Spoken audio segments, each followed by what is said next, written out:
سلام تخطاتلتنا يزي channel كمي كنيخم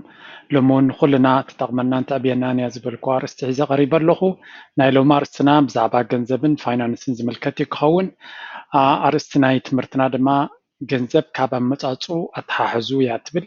مچم كلنا بستفل عليه كفالاتنا هيوت وفيرنا استفل عليه عين السراح نفتون زي نفتون أزيزت كمان قلبتنا زهر خنان جزينا زطفعنا نسرح متان جنزب نخنا متسينا نتفق ስለዚህ ኩሉ ግዜ እቲ ብክንደይ ፃዕርን ብክንደይ ድኻምን ዘምፃናዮ ገንዘብ እቱብ ኣተሓሕዛ ክንገብረሉ ክንክእል ኣለና ምክንያቱ ኣብ መወዳእታ ነፍሲ ወከፍ ኣብ ስራሕ ነሕልፋ ዘለና ግዜና እታ ዘይትድገም ዕድሜናን ግዜናን ኢና ንስውእ ዘለና ስለዚ ናይ ገንዘብ ኣተሓሕዛ ክንዛረብ ከለና ብቀጥታ ምስ ግዜናን ምስ ዕድሜናን ዝተሓሓዝ ምኳኑ ክንፈልጥ ኣለና ሓደ ሰብሲ ሙሉእ ሂወቱ ኣብ ሓደ ፋብሪካ ሙሉእ ሂወቱ ተሰሪሑ ነተን ስራሕን ቀልጢፉ ዘጥፍእ እንተሎ ፅቡቅ ኣይኮነን እዚ ብስተኻልና መጠን ነተን እትወን ገንዘብ ይብዛሓ ይውሓዳ ሓደ ዕቱብ ዝኾነ ኣተሓሕዛ ብኣዝዩ ስልጡን ዝኾነ ሜላ ክንከላኸሎን ክንጥቀመሉን ከነዋህልሎን ከምኡ ድማ ከነዋፍሮን ከም ዘለና ብዙሕ ግዜ ኣብዚ ቻነል ትመሃርዎ ዘለኹም እዩ ናይ ሎሚ ኣርስትና እምበኣር ነቲ ብክንደይ ፃዕርን ብክንደይ ድኻምን ነምፅኦ ገንዘብ ከመይ ጌርና ብፅቡቅ መንገዲ ክንሕዞ ንኽእል ወይ እንታይ እዩ ነቲ ገንዘብ ዘጥፋና እንታይ ዓይነት ሜላታት እንተገበርና ኢና ኸ ነቲ ብዙሕ ግዜና ኣጥፊና ደኺምና ዘምፀናዮ ገንዘብ ከነዋህልሎ ንኽእል ቁሩብ ሜላታት ሼር ክገብር ክፍትን እየ ወይ ክምር ክፍትን እየ ኣይሆፕ ኣብ ሂወትና ድማ ትጠቕመና ጥራይ ዘይኮነስ ንእሽተይ ካብ ወሲድና ኣብ ተግባር ክንገብሮ ክንፍትን ከም ዘለና ድማ በዚ ይዕድም ማለት እዩ ናይ ሎሚ ኣርእስቲ ትምህርትና እምበኣር ኢንክሬዲብል ማኒ ሴቪንግ ትሪክስ እያ ትብል ወይ ከዓ ፍሉይ ናይ ገንዘብ ኣተሓሕዛ ሜላታት ወይ ክንጥቀመሎም ንኽእል ሽጣራታት ክንብሎ ንኽእል ብናይ ሎሚ ቋንቋ ድማ ስለዚ ከየናዋሕኩ ቅልጥፍ ኢላ ኣብታ ቀዳመይቲ ነጥቢ ክኣቱ እታ ቀዳመይቲ ትሪክ ኣብ ገንዘብ ሴቭ ንምግባር ክንጥቀመላ ንኽእል ሜክ ሊስት እንታይ ማለት እዩ እዚ by only what is in the list avoid discount trap ሜክ ሊስት ክንብል ከለና ኩሉ ግዜ ኣብ ሶምን ዲና ኣብ ክልተ መዓልቲ ዲና ኣብ ሰለስተ መዓልቲ ኢና ስቤዛ ንገብር ወይ ንገዝብ ዘየገድስ ቅድም ነቲ ንገዝኦ ክንፅሕፎ ክንክእል ኣለና ስለምንታይ እዩ ዝፅቡቅ ይመስለና ሓደ ዘድልየና ነገር ክንገዝእ ንሓንጎልና ንእዝዞ ኣለና ምክንያቱ ኣብ ሱቅ ኢልካ ገንዘብ ሒዝካ ናብ ሱፐርማርኬት ኣቲኻ ዘፀንሓካ ኢኻ ክትገዝእ እዚ ከዓ ቀዳማይ ናይ ገንዘብ ምጥፋእ እቲ ዝዓበየ ፀገም ኣብ ሕብረተሰብና ዝረአ እዩ ስለዚ ኣብ ገዛኻ ኮይንካ ቅድም እንታይ የድልየኒ እንታይ ተወዲኡ ኣሎ ኤናይ ዘድልየና ኤናይ ሕጂ ዘድልየና ኢልካ ክትምዝግቦ ክትክእል ኣለካ ግን ምምዝጋብ ጥራይ ኣይኮነን ኣብቲ ድኳን ምስ ከድናኻ ዝመዝገብናዮ ጥራይ ክንገዝእ ክንክእል ኣለና ኣስተውዕሉላ እዛ ዘረባ ኣብኡ ብዙሕ ዲስካውንት ክፀንሐና እዩ ኣብ ገዛ ዘለና ነገር ብዙሕ ዲስካውንት ክፀንሐና ይኽእል ሕጂ ንኣብነት ቀፃሊ ንህልኾ መግቢ ዘይቲ ድዩ ዝተፈላለየ ኣስቤዛ ክኾን ይኽእል ንሱ ዲስካውንት ኮይኑ እንተፀኒሕና ዋላ ኣብ ሊስትናትና እንተዘየሎ ክንገዝኦ ኣለና ምክንያቱ ድሕሪ ሶምን ድሕሪ ሰለስተ ሶምን ዝመፅእ ምዃኑ ንፈልጥ ኢና ስለዚ ዲስካውንት እንተሎ ክትገዝኦ ኣለካ ምክንያቱ እዚ ኮንሱም ክትገብሮ ኢኻ ከተጥፍኦ ምዃንካ ኣይተርፈካን እዩ ካልእ ግን ኣብቲ ሊስትኻ ዘይነበረ ክዳን ድዩ ኣብቲ ሊስትኻ ዘይነበረ ናይ ገዛ ንብረት ድዩ ክትገዝኦ የብልካን እዚ ንነብስኻ ዲስፕሊን ስነ ስርዓት ከተትሕዞ ክትክእል ኣለካ ኣብ ሊስታ ናተይ ዘየለ ኣይገዝእን እየ ክትብል ክትክእል ኣለካ ስለዚ ሓንጎልና ሓደ ስትሮንግ ወይ ሓደ ሓያል ዝኾነ መልእኽቲ ንነግሮ ኣለና ሊስታ ዘይፀሓፍካዮ ኣይትገዝእን ኢኻ ወይ ኣየድልየካን እዩ ሓደ ቢሄቪየር ወይ ሓደ ባህሪ ምስ ንነብስና ክንቆፃፀር ከም ንኽእል ዘርኢ ባህሪ ነማዕብል ኣለና ማለት እዩ ብዙሕ ግዜ ዲስካውንት ናይ ክዳውንቲ ድዩ ገለ መለዲ ክፀንሐና ይኽእል እዩ ናይ ግድን ዘየድልየና ነገር እንተኮይኑ ኣብ ሊስታና ዘየለ ኣይንግዛእ እንታይ ማለት እዩ ዘድልየና እንተዝኾኑ ንመዝገብናዮ ብካልእ ኣዘራርባ ገንዘብና ናበይ ክኸይድ ከም ዘለዎ ብክንደይ ክንነብር ከም ዘለና ንሓንጎልና ንምህሮ ኣለና ማለት እዩ ኣብታ ካልአይቲ ዘላ ድማ ብጣዕሚ ሓናፂት ትሪክ እዚ ትሪክ ካብ ብዙሓት ኣብ ዓውዲ ናይ ፋይናንስ ኪላታት ካብ ዝኾኑ ዝመፀ እዩ እሞ ክትጥቀምሉ ደጋጊመ ዝሓተኩም እታ ካልአይቲ ኖ ስፐንዲንግ ወይ ከዓ ሃቭ ኖ ስፐንዲንግ ዴይ እንታይ ማለት እዩ ኣብ ሶምን ሓደ መዓልቲ ድዩ ክልተ መዓልቲ ድዩ ሰለስተ መዓልቲ ድዩ ሓንቲ ገዝእን እየ ናይ ፆም ናይ ምግዛእ እያ እዚኣ መዓልቲ እዚኣ ክንብላ ክንክእል ኣለና እንታይ ማለት እዩ እዛ መዓልቲ እዚኣ ገንዘብ ኣየጥፍእን እያ ነ ንሻሂ ድዩ ንገለመለ ድዩ ንዝኾነ ነገር ኣየጥፍእን እየ ክንብል ክንክእል ኣለና ስለዚ ምክንያቱ ነፍሲ ወከፍ መዓልቲ ካብቲ ጅባና ገንዘብ ክጎድል ከሎ ይጎድለና እዩ ዘሎ ዝኽርዳና ክኽእል ኣሎ ይውሳኸና ኣይኮነን ዘሎ ንእሽተይ ዲ ዓብይ ቅርሺ ዲ ሃልተ ቅርሺ ድምር ናይ ቅርሽታት እያ እኮ ናይ ሓደ ክልተ ድምር እኮ 100 ወይ 200 ዝኸውን ስለዚ እዛ መዓልቲ እዚኣ ሓንቲ ገዝእን እየ ኢልና ንኸይድ ማለት እዩ ነዛ መዓልቲ እዚኣ ምስ ሓለፍናዮ ግን ኣባ ከነብቅዕ ይብልና ቀስ እናበልና ኩሉ ዘድልየኒ ገዝእ ኣለኹ ኣብዚ ዊኬንድ ድማ ሻሂ ሰትየ ነይረ ምስ ዕሩኽተይ ስለዚ 2-3 መዓልቲ ሕጂ ገንዘብ ዘየጥፋሉ ናይ ፆም መዓልቲ እዩ ኩሉ ዘድልየኒ ካብ ገዛ ሒዘ ከይድ እየ መግበይ ድዩ ገለመለ ስለዚ ካብ ሓደ መዓልቲ ናብ ሓደ ናብ ክልተ ናብ ሰለስተ እንተኸይድና ክሳብ ሶሙን እውን ክንከይድ ንኽእል ኢና እዚ ከም ዝግበር ኣነ ኣብ መሳርሕተይ ብዙሕ ርአየ ኣነ እውን ዝገብሮ ዘለኹ እዩ ኩሉ ግዜ ዘይኮነ ሓደ ግዜ ከም መደብ ወፂኻ ከለኻ መሳርሕትካ ንሕናይ ምሳሕ ንኽእል ገለ ተይልካ ኖ ክትብል ክትክእል ኣለካ እንዲ ግን ሓደ ግዜ ክትሰግሮ ትኽእል ኢኻ ግን ብዙሕ ግዜ 2 መዓልቲ 3 መዓልቲ 4 መዓልቲ ሓንቲ ከየጥፋእካ ትውዕለሉ ግዜ ክትገብር ተኽኢልካ ዓብ ዓወት ተጎንፂፍካ ከም ዘለኻ ምክንያቱ ገንዘብ ጥራይ ሴፍ ትገብር ዘለኻ ዘይኮነስ ንነፍስኻ እውን ብዲስፕሊን ብስነ ስርዓት ኣዚዝካዮ በቲ ንስኻ ዝኣዘዝከዮ ከም ዝኸይድ ጌርካ ኣለኻ ስምዒታዊ ስፐንደር ወይ ኢምፓልሲቭ ስፐንደር ዝብልዎ ብዘይ ዕላማ ገንዘብ ዝጥፍእ ሰብ ከም ዘይትኸውን ምክንያቱ ሓንቲ ዘረባ ኣላ ብዙሕ ዝጥቀሙላ how you do anything is how you do everything ንሓደ ነገር ትገብሮስ ንኩሉ ነገር ከምኡ ዝገብሩ ኣካላትና ስለዚ ኣብዚ ንነፍስና ክንገጣ እንተኽኢልና ኣብ ካልእ ክፋላት ናይ ሂወትና እውን ንክንገጣ ክሕግዘና እዩ እታ ሳልሰይቲ ፔይ ካሽ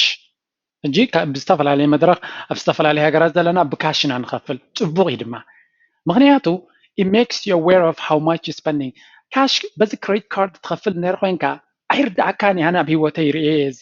ኣብ ድኳናት ኢኻ ናይ 200 ገዚኻ ብክሬዲት ካርድ ክትከፍል ከለኻ ኣይርዳእካኒ ትቐንዛ ምክንያቱ ካብ ጅባኻ ይወፅእ የለን ካብ ጅባኻ ወፂኻ 200 ፍራንክ ክትህብ ከለኻ ግን ክሳብ ክንደይ ብርቱዕ ምዃኑ ክንፈልጦ ንኽእል ኢና እንታይ ማለት እዩ ረሃፅካ ኢኻ ተረክቦ ዘለካ ብክሬዲት ካርድ ግን ኣይርዳእናኒ ድሓር መወዳእታ ይተሓዝን ዝመፀና ስለዚ ክንጥንቀቕ ክንክእል ኣለና ብዝተኻለና መጠን ብካሽ ክንከፍል ክንክእል ኣለና ምክንያቱ ካሽ እናጎደለ ካብ ጅባኻ እናጎደለ ከይደ ከውፅእ ክትብል ከለኻ ክሳዕ ክንደይ ገንዘብ ከተጥፍእ ከም ዘለኻ ንነፍስኻ ቀጥታ እዩ ዝነግሮ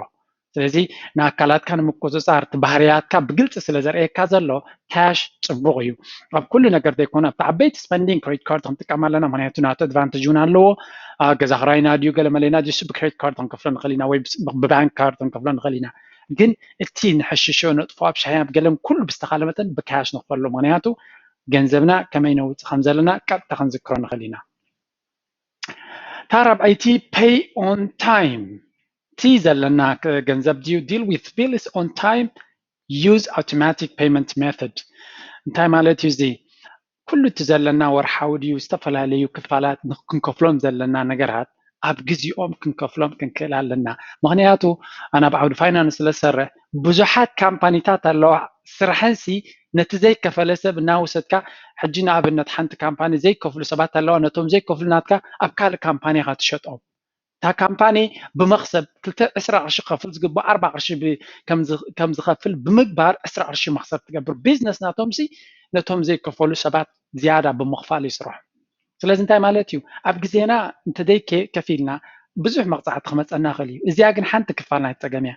ኣብ ግዜና ዘይንኸፍል እንተኮይንና ኣብ ጅባና ዘይናትና ገንዘብ ክህሉ ይኽእል እዩ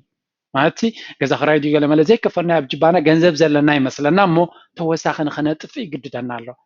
እዚ ገንዘብ እዚ ግን ዘይናትና ምዃኑ ኣብ ቦትኡ ብእዋኑ እንድሕሪ ኸይዱ እቲ ተረፈ ገንዘብና ብግቡእ ኣብ መዓላ ከነውዕሎ ነፍስና ክንገትእ ይሕግዘና እዩ ስለዚ ሓደ ሰብሲ ኣብ ጅቡኡ 200 ኣለዎ ወይ 1000 ኣለዎ ካብቲ 1000 ግን 800 ዘይናቱ ተኮይኑ ብ200 ክነብር ከም ዘለዎ ነቲ 800 ምስ ከፈለ 200 ጥራይ ተሪፍዎ ዘርእዮ ባህርን ኣብ ጅቡኡ 1000 ሃልይዎ ከየስተውዓለ ክነብር ከሎ ዘርእዮ ባህር ነንበይኒ ስለዚ ንሓንጎልና ስትሪክት ጌርና እዚአን እየን ዘለዋኻ በዚአን ኢኻ ክትነብር ክንብሎ ከለና ሓደ ቢሄቪየር እዩ ዘርኢ ብኻልእ ዘራርባ ድማ ፅኢሉ ናይ መንን ዘይተፈልጠ ዝተፈላለየ ገንዘብ ኣብ ጅባና ክህሉ ከሎ ንሪኦ ባህርና ሓንጎልና ዘርእዮ ባህርን ድማ ነንበይኒ ስለዚ ኣብ ግዜኡ ብምኽፋልና ዘለና ገንዘብ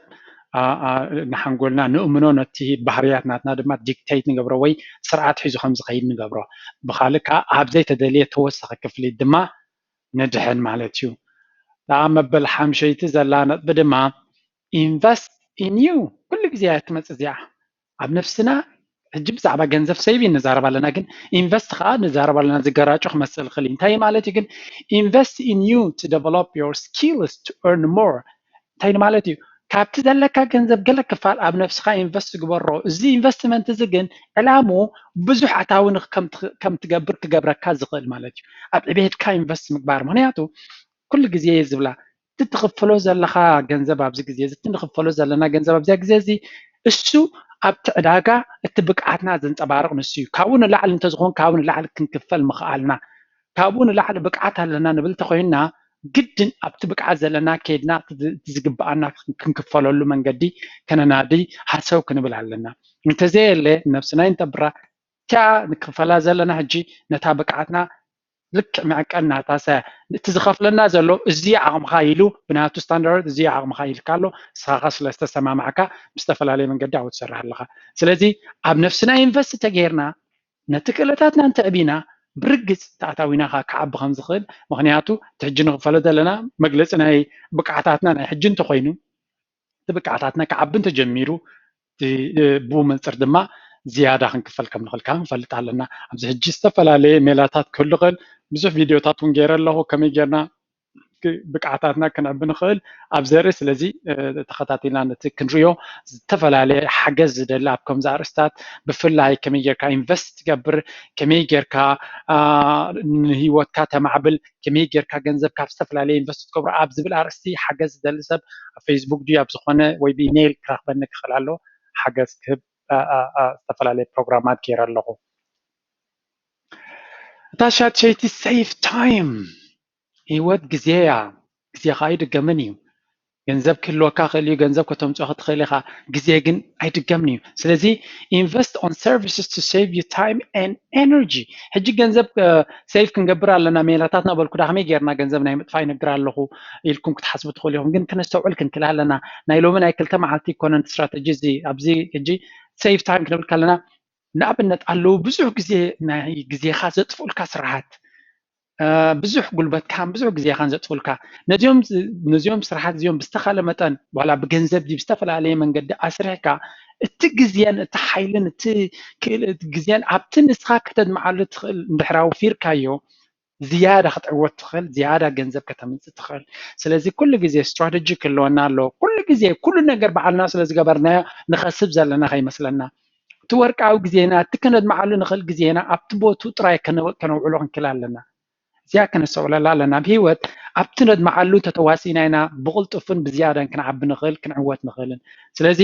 ነቶም ኣብቲ ዘይንዕወተሎም ክፋላት ናይ ሂወትና ወይ ንሕና ፍሉይ ክእለት ዘይብልና ኢልና ንኣምነሎም እሞኻ ግድን ግዜ ክነጥፋሎም ዝግባኣና ንዕኦም ብዝተኻለ መጠን ውሑድ ግዜ ክንቦም ብተተኻኢሉ ዓቕሚ እንተለና ብገንዘብ ከነስርሖም እናኽኣልና እቲ ግዜናን እቲ ሓይልናን ግን ኣብቲ ንሕና ከነድምዓሉ ንኽእል እንድሕር ኣተኪርና ሰሪሕና ብቕልጡፍ ዕቤት ከነምፅእን ኣብቲ ንደልዮ ደረጃ ዓወት ድማ ብዝለዓለ ብቅዓት ክንበፅሕ ንኽእል ማለት እዩ እታ ሻብዓይቲ the 24 hours rule ብልዋ or rule 24 hours እንታይ እዚኣ ሩል እዚኣ ወይ ዘሕግዝ እያ ኣብ ኩሉ ክንጥቀመላ ድማ ብልቢ ድመኩም ማለት እዩ for anything you want to buy wait 24 hours at least 24 hours before you decide to buy it ማለት እዩ ዝኾነ ነገር ክዳ ብፍላይ ክብር ዝበለ ካብ 20-30 ዝላዓለ ዋጉ ዝኾነ ነገር ክንገዝእ እንተደሊና ደስ እንድሕርልና please don't buy it 24 ሰዓት ክንፀንሕ ክንክእል ኣለና ድሕሪ 24 ሰዓት ወይ ድሕሪ ሓደ መዓልቲ ድሕሪ 2 መዓልቲ ድሕሪ 3 መዓልቲ ክንገዝኣ ኢና ንመለስ እንታይ ማለት እዩ እዚ ሓደ ግዜ ስምዒታትና ወላ ንዘይጠቕመና ከም ንገዝእ እዮም ዝገብሩና ሞይት ፀንሓን እንድያ ዛዳ ዲስካውንት እንድያ እንተላ ትኽይድ ዘይገድስ ፀገም የለን ክትምለስ እያ ግድ የብልካ ምክንያቱ ክትገዛኦም ፕላን ኣይነበረካን ካብ ቀደም እንታይ ማለት እዩ ኢምፓልሲቭ ባየርስ ወይ እዚኦም ብስምዒት ርኢ ምስ ኣበልዎ ዝገዝኡ እቶም ዝዓበዩ ናይ ምግዛእ ወልፍን ሕማምን ዘለዎም ሰባት እዮም ካብዚ ኻ ክንድሕን ክንክእል ኣለና እንታይ ማለት እዩ ከም ዘድልየና መብዛሕትኡ እቲ ነገር እዚ ሕጂ ዘድልየካ ድመስለካ ዶ 24 ሰዓት ኣይትገዝኦን ኢኻ ወይ እቲ ድሌታትካ ይጎድል እዩ that's why እቶም ካምፓኒታት ኣብቲ ካልኣይ ክፋል ዘለዎ ብፍላይ ኦንላይን ፑሽ ትገብሩ ኣብታ ስምዒት ከለካ ክሸጡልካ ወይ ከግብሩካ ዲስካውንት ዝተፈላለዩ ነገራት ኢቨን ክትሃድም ዝጀመርካ 5% ክንበካ ኢና 10% ዲስካውንት ክንበካ ኢና ይብሉካ ምክንያቱ እታ ኢሞሽናል ክፋል ናትካ እንድሕር ሰጊርካ ከይትምለስ ስለትኽእል ስለዝፈልጡ እዮም ስለዚ ብዙሕ ኢንጂነሪንግ እዩ ዘሎ ኣብ ድሕሪት ኣብቲ ባክግራውንድ ክርዳእና ክኽእል ኣሎ ንሕና ድማ ሪኢንጂነር ክንገብር ኣለና ሪቨርስ ኢንጂነሪንግ ንረብሓና ኢና ንነብር ዘለና ካምፓኒታት ብርግጽ ከመይ ገይረን ገንዘብ ከም ዝእትዋ ይፈልጣ ንሕና ድማ ዓቕምና ዘፍቅዶ ፍልጠት ክንገብር ክንክእል ኣለና ስለዚ ናይ ሎሚ ትምህርቲ ሕፅር ኣቢለ ክሪኣ እንተኮይና ኩሉ ግዜ ዝኾነ ገንዘብ ከነጥፍ ክንሓስብ ከለና ገዛ ክንገብር ከለና ሊስት ክንገብር ኣለና ኣብ ገዛናት ኢና ኣብ ክሽነና ዲ ኣብ ከባቢና ከይና ዘድልየና ኩሉ ንፅሓፎ ባህሪ እዚ ዲክቴት ንገብሮ ኣለና ሓንጎልና ብዲሲፕሊን ከም ዝኸይ ስለዚ ኣብቲ ሊስታና ዘሎ ጥራይ ከዓ ንግዛእ ዲስካውንታት ተሎ ብጀካ ቀንዲ ዘገድሰና ኔክስት ሰሙን ድሕሪ ክልተ ሰሙን ክንገዝኦ ምዃና ንፈልጥ ተዘይኮይኑ ካልእ ክንገዝእ የብልና ካልእ ድማ ጾም ናይ ገንዘብ ምጥፋእ ክልተ መዓልቲ ድዩ ሓደ መዓልቲ ድዩ ኣብ ሰሙን ከምኡ እናገበርና እዚኣ መዓልቲ ጾም እያ ዝኾነ ገንዘብ ኣየጥፍን እየ ኩሉ ዘድልየኒ ባዕለይ ሰሪሐ ክኸይድ እየ ክንብል ክንክእል ኣለና ማለት እዩ ነቲ ሓንቲ መዓልቲ ድማ እናወሰኽናላ ክልተ መዓልቲ ሰለስተ መዓልቲ ኣርባዕተ መዓልቲ እናበልና ተነጥፋለን መዓልትታት እናወሓዳ ምትከዳሽዑ ገንዘብ ንምቕማጥ ይጠቕመና ማለት እዩ ሳሰይቲ ኩሉ ግዜ ነቲ ብፍላይ ንኣሽቱ መዓልታዊ ነጥፎ ኣብ መግቢ ድያ ኣብ ሻሂ ገለመለ ብካሽ ወይ ከዓ ብካሽ ብኢድና ክንከፍል ክንክእል ኣለና ምክንያቱ ገንዘብ ክንህብ ከለና ዝስምዓና ስምዒትን ብክሬዲት ካርድ ክንከፍል ከለና ሓደ ስለዘይኮነ እዚ ከዓ ብዙሕ ሪሰርች ዝተገበረሉ ኣርእስቲ እዩ ካልእ ኩሉ እቲ ዕዳታት ናትና ክኽፈል ዘሎ ኣብ ግዜኡ ክንከፍሎ ኣለና ምክንያቱ ኣብ ግዜኡ እንተኸፊልና ተተረፈና ገንዘብ ስለንፈልጥ ንዑ ከመይ ጌርና ማነጅ ንገብሮ ብከመይ ነጥፎ ድማ ክንባላሓት ይቀለልና እንደገና ነዚ ክሕግዘና ኣውቶማቲክ ፔይመንት ሜተድ ዝበሃል ክንጥቀም ንኽእል ማለት እዩ ካልእ ኣብ ነፍስና ኢንቨስት ክንገብር ኣለና ኣብ ነፍስና ገንዘብ ንነፍስና ከነንቅዕን ክምህርን ቁሩብ ገንዘብ ከነውፅእ ክንክእል ኣለና ምክንያቱ ደረጃ ክእለታትና እንድሕር ማዕቢልና ተኣታዊታትና ምስ ስለ ዝዓቢ ማለት እዩ ሻትሻይ ሴፍ ታይም ንዓና ግዜናን ጉልበትናን ንምዕቃብ ወፃኢታት ከነውፅእ ቅሩባት ክንከውን ኣለና ምክንያቱ እቲ ግዜና ይወርቅ እቲ ድምር ኣብቲ ግዜና ኣበይ ነጥፎ ክንፈልጥ ክንክእል ኣለና ኣብቲ ነድምዓሉ ኣብቲ ዓወት ከምፃልና ዝኽእል እንድሕራይ ክነጥፎ ክኢልና እቲ ግዜናን ጉልበትናን ዝበለፀ ብዙሕ ገንዘብን ብዙሕ ኣታዊ ክንገብር ንኽእል ካብ ኣብ ዝኾነ ዘይጠቅምን ዝጠቅምን ጉልበትና ኣጥፊና ኣብቲ ዝጠቅም ሽዑ ጉልበት ዘይብልና ወይ ግዜ ዘይብልና ከይንኸውን እታ ናይ መወዳእታ ድማ the rule of 24 hours ትብል ዝኾነ ነገር ክንገዝኦ ንደሊ ደይ መደብናዮ ኣብ ቅድሜና ከጋጥመና ከሎ ድሕሪ 24 ብውሕዱስ ሓንቲ መዓልቲ ክንፅበ ክንክእል ኣለና ነብስና ክንነግሮ ኣለና ምክንያቱ ኣብ ስምዒታት ኢና ክንገዝእ ከለና 24 ሰዓት ተፀቢና ወይ ክልተ መዓልቲ ተፀቢና ስቲል ኣካላትና ወይ ደልያ እዚያ እንተኢልና ንግዛእ እያ ግን መብዛሕትኡ ግዜ ክግረሙ ኢኹም ኣብ ውሽጢ ድሕሪ ሓደ መዓልቲ ትደልዮ ዝመስለካ ዝነበረ ዘይትደልዮ ኮይንካ ትፀንሕ ስለዚ እዘን ሜላታት እዚአን ብምጥቃም እዚአን 7 ሜላታት እንድሕሪ ብዕቱብ ተገዲስና ክንጥቀመለን ጀሚርና ክንፈልጠን ፅቡቅ እንድዩ ነቲ ትምህርቲ ናተይ ግን ካብ ፍልጠት ሕልፍ ዝበለ ክኸውን እየ ዝደሊ ምክንያቱ ፍልጠት ወላ ሓንቲ ይምፃልካኒ ፅቡቅ ከም ተኾነ ኣክሽን እዩ ውፅኢት ዘምፅእ ፈሊጥካ ስጉምቲ ክትወስድ ከለካ ኢኻ ውፅኢት ተምፅእ እምበር ምፍላጥ ሕማቅ እዩ ወይ ፍልጠት ንዓቅቦ ማለት ኣይኮንኩን ግን ፈሊጥካ እንድሕር ስጉም ዘይትወስድ ኣለካ ፅቡቅ ጌርካ እውን ኣይፈለጥካዮን ኣለካ ማለት እዩ ስለዚ ሓደ ነገር ፅቡቅ ምዃኑ እንድሕሪ ፈሊጥካ እንታይ ጠጠው ዘብል ኣለካ እንታይ ጠጠው ዘብል ኣለኪ ንማለት እየ እቶም ንመጀመርያ ቪድዮ ናተይ ትሪኡ ዘለኹም ጆርጆ ይበሃል ኣብ ዩቲዩብ ኣብ ጂድራር ዝበሃል ክትረኽቡን ትኽእሉ ብዙሕ መሃሪ ወይ ኣነቃቅሒ ቪድዮታት ኣለኒ ምስተኻለ መጠን ክትሪእዎ ትኽእሉ ኣብቲ ቪድዮ ድማ ዝተፈላለየ ፕሌይሊስት ኣለኒ ሞቲቬሽናል ዘነቃቅሕ ዝብል ኣሎ ውልቃዊ ዕቤት ዝብል ኣሎ በብወገኑ እንተሪኢኹሞ ንስቶክ ማርኬት ኢንቨስትመንት ዝምልከት ዝብል ኣሎ ስለዚ ኣብ ዝተፈላለየ እንድሕራቲኹም ኣብቲ ናተይ ቻነል ኣቲኹም ተሪኢኹሞ ስትራክቸር ኣለዎ እቲ ቪድዮታት ድማ ኣብቲ ናተይ ቻነል እንድሕራቲኹም መስርዕ ኣለዎ መዓዝ ከም ዘውረድኮ ብዕለት ዕለት ኣለዎ ሽዑ ንዑ ትረኽቦ ትኽእሉ ኣብቶም ፍልይ ዝበለ ሕቶ ወይ ሓገዝ ዘድልየኩም ድማ ኣብ ፌስቡክ ኣብ ጆርጆ ድራር ኢልኩም ላይክ ጌርኩም ወይ ፎሎው ጌርኩም ኣብ መሰጅ ፋንክሽን ስለ ዘለዎ መሰጅ ክሰዱለይ ትኽእሉ ወይ ኣብ ኢሜይል ናተይ ክሰዱለይ ትኽእሉ እቶም ኩሉ ግዜ ተኸታቲልኩም ነቲ ትምህርቲ ይጠቕመና ኣሎ ኣብ ሂወትና ንዓቢ ኣለና ትብሉኒ ብጣዕሚ ክብረት ይሃበለይ ነዚ ቪድዮ እዚ ኣብ ክልተ መዓልቲ ብዕላማ እያ ዘውርዶ ዘለኹ ምክንያቱ ሂወትና ብዲስፕሊን ኣትሊስት ኣብ ሂወትና ሲ ኮንሲስተንት ሓደ ነገር ክንገብር ኣለና ኢለ ኣለኹ ሓደ ነገር ብተደጋጋሚ ከየቋረፅና ክንገብሮ ኣለና ኢለ ኣለኹ ኣነ ናተይ ብምፅዓት ሰያ ይገብር ኣለኹ ንስኻትኩም ድማ ብዝተኻለኩም መጠን